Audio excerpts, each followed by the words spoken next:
তো ইতিমধ্যেই যুবসাথী প্রকল্পের অনলাইন প্রসেসটি চালু হয়ে গেছে। সেই অনলাইন প্রসেসে কিভাবে তোমরা step by step form fill up করবে সেই প্রসেসটি আমি তোমাদেরকে দেখিয়ে দিচ্ছি। আর ভিডিওটি যদি ইনফরমেটিভ মনে হয়ে থাকে তাহলে অবশ্যই চ্যানেলটিকে ফলো করে ভিডিওটিকে শেয়ার করে দেবেন, তাহলে একে অপরের দেখার সুযোগ হয়ে যাবে। তো এর জন্য প্রথমে আমরা ক্রোম ব্রাউজার ওপেন করে নেব। ক্রোম ব্রাউজার ওপেন করার পর এখানে সার্চ বারে সার্চ করব apas.wb.gov.in দিয়ে এখানে আমরা সার্চ করে নেব। তারপরে এইরকমই একটা ইন্টারফেস খুলে যাবে। এখানে আমরা ডান দিকে যে 3 ডট আছে এই 3 ডটে গিয়ে আমরা এটাকে ডেস্কটপ সাইড করে নেব, তাহলে আমাদের কাজের সুবিধা হবে। তারপরে যুবসাথীর এখানে কি কি ডকুমেন্টস লাগছে সেই ডকুমেন্টসগুলো এখানে দেখিয়ে দিয়েছে। প্রথমে তোমরা দেখতে পাচ্ছ এখানে কি কি ডকুমেন্টস লাগবে সেই ডিটেলসগুলো এখানে লেখা আছে। তো প্রথমে চাইছে মাধ্যমিকের অ্যাডমিট কার্ড। তো এই মাধ্যমিকের অ্যাডমিট কার্ডটি পিডিএফে লাগবে 300 কেবির মধ্যে। তারপরে চাইছে মাধ্যমিকের মার্কশিট অথবা বোর্ড সার্টিফিকেট, সেটাও পিডিএফ করতে হবে 300 কেবির মধ্যে। তারপরে চাইছে আধার কার্ড। আধার কার্ড যদি বড় আধার কার্ডটি থাকে তাহলে এক সাইড পিডিএফ করলেই হবে 300 কেবির মধ্যে, আর যদি ছোট আধার কার্ডটি থাকে তাহলে বোথ সাইডই পিডিএফ করতে হবে। তারপরে চাইছে ভোটার কার্ডের বোথ সাইড পিডিএফ করে নেবে 300 কেবির মধ্যে। তারপরে ব্যাংকের পাসবুক 300 কেবির মধ্যে পিডিএফ করে নেবে। তারপরে এসটি/এসসি ওবিসি সার্টিফিকেট যদি থাকে তাহলে দেবে, না থাকলে কোনো অসুবিধা নেই। তারপরে চাইছে একটা রিসেন্ট পাসপোর্ট সাইজ ফটো, যেটা জেপিইজিতে লাগবে, ভালো করে মনে রাখবে জেপিইজিতে 50 কেবির মধ্যে। তারপরে চাইছে সিগনেচারটাও জেপিইজিতে লাগবে 50 কেবির মধ্যে। তারপরে 10 নম্বর চাইছে একটি ভ্যালিড মোবাইল নাম্বার, যেটাতে ওটিপি পাঠানো হবে। তো এই হচ্ছে ডকুমেন্টস, যে ডকুমেন্টসগুলো তোমাদের প্রয়োজন আছে অ্যাপ্লাই করার জন্য। তো সমস্ত ডকুমেন্টস রেডি করার পর এখানে অ্যাপ্লাই অনলাইনে ক্লিক করব। অ্যাপ্লাই অনলাইনে ক্লিক করলে এরকম একটা ইন্টারফেস খুলে যাবে, যেখানে প্রথমেই চাইছে মোবাইল নাম্বার। তো আমি এখানে মোবাইল নাম্বার দিব, তারপরে ক্যাপচা দিয়ে গেট ওটিপিতে ক্লিক করব। তো আমি এখানে মোবাইল নাম্বার আর ক্যাপচা দিয়ে দিলাম, দিয়ে গেট ওটিপিতে ক্লিক করলাম। তো আমার নাম্বারে ওটিপিটি চলে গেল। তো আমি এখানে ওটিপি দিয়ে দিলাম, দিয়ে ভেরিফাই পিনে ক্লিক করলাম। তারপরে এইরকমই একটা ইন্টারফেস খুলে যাবে আমাদের অ্যাপ্লিকেশনের প্রথম পেজ, যেখানে মোবাইল নাম্বারটা আগে থেকেই দেওয়া আছে, যে নাম্বারটা প্রথমে দিলাম সেই নাম্বারটি দেওয়া আছে। তারপরে এখানে চাইছে আধার কার্ড নাম্বার, তারপরে এখানে দেখতে পাচ্ছ চাইছে আধার কার্ড নাম্বার। তারপরে এখানে নাম দিতে হবে। একটা জিনিস মাথায় রাখবে, এখানে লেখা আছে মাধ্যমিকের অ্যাডমিটে যে নামটি আছে সেই নামটি তোমরা দেবে। তো ফার্স্ট নেম দিয়ে দিবে, তারপরে লাস্ট নেম দিয়ে দিবে। তারপরে চাইছে ব্যাংকের অ্যাকাউন্টে যে মোবাইল নাম্বারটি দেওয়া আছে সেই মোবাইল নাম্বারটি এখানে দেবে। তারপরে ইমেল আইডি থাকলে দেবে, না থাকলে কোনো অসুবিধা নেই। তারপরে জেন্ডার সিলেক্ট করবে, যদি ছেলে হয় তো ছেলে, আর মেয়ে হলে মেয়ে ফিমেল সেট করবে। তো এখানে জেন্ডার সিলেক্ট করে নিলাম। তারপরে এখানে ডেট অফ বার্থ চাইছে। তো অ্যাডমিট কার্ডে যে ডেট অফ বার্থটি আছে সেই ডেট অফ বার্থটি এখানে দিতে হবে। তো এখানে ডেট অফ বার্থটি দিয়ে দিলাম। ডেট অফ বার্থটি দেওয়ার পর এখানে ডান দিকে দেখাচ্ছে যে বর্তমান 1/4/2026 তার বয়স কত হলো, 30 বছর।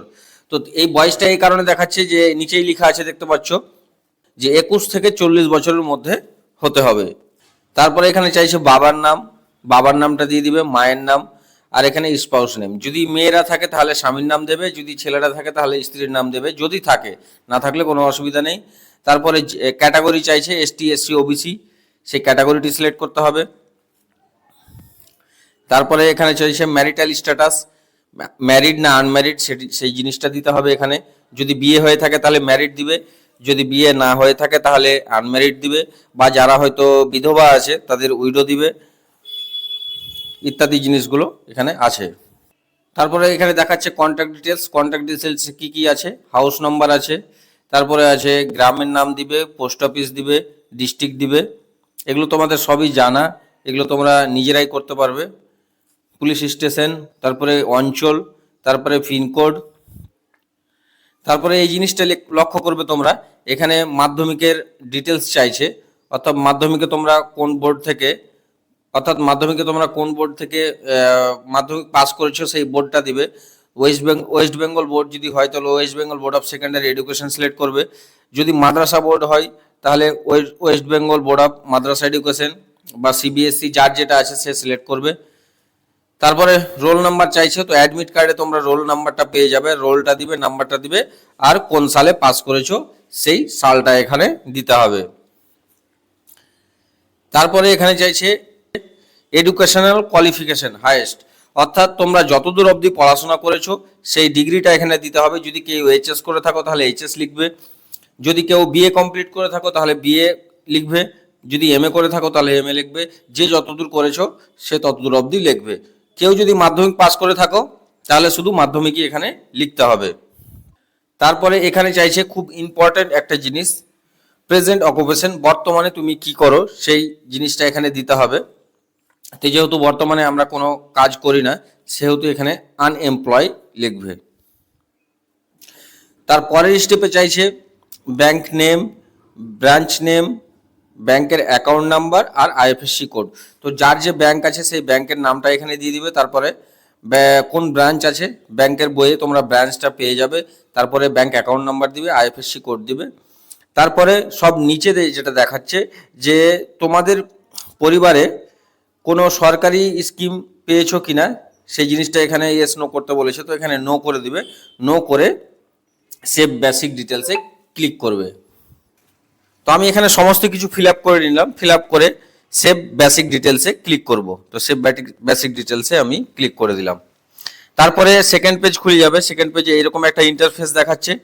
এখান থেকে আমাদের যেটা করতে হবে, এখানে দেখতে পাচ্ছ এখান থেকে ডকুমেন্ট সিলেক্ট করতে হবে। ডকুমেন্ট সিলেক্ট করে চুজ ফাইল থেকে সেই ফাইলটি, সেই ডকুমেন্টসটি সিলেক্ট করে সেভ ডকুমেন্টসে ক্লিক করতে হবে। তো আমরা এখানে প্রথমে ডকুমেন্টসটি সিলেক্ট করে নেব। তো প্রথমেই চাইছে মাধ্যমিকের অ্যাডমিট কার্ড, তো মাধ্যমিকের অ্যাডমিট কার্ডটি সিলেক্ট করে নিলাম। তারপরে এখানে চুজ ফাইলে ক্লিক করলাম। চুজ ফাইলে ক্লিক করে আমি ফাইলে গিয়ে সেই ডকুমেন্টসটি সিলেক্ট করব। সিলেক্ট করে নিলাম, দিয়ে সেভ ডকুমেন্টসে ক্লিক করলাম। তো দেখতে পাচ্ছ অ্যাডমিট কার্ডটি সাকসেসফুলি আপলোড হয়ে গেল। তারপরে ওকে করে দেবো। তারপরে আবার দ্বিতীয়বারের জন্য মাধ্যমিক মার্কশিট অথবা সার্টিফিকেট এইটা সিলেক্ট করে নেব।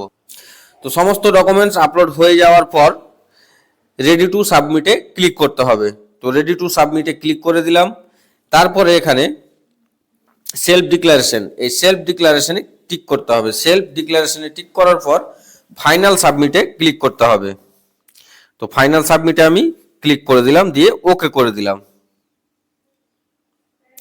তো দেখতে পাচ্ছ খুব সুন্দরভাবে প্রসেসটি কমপ্লিট হলো।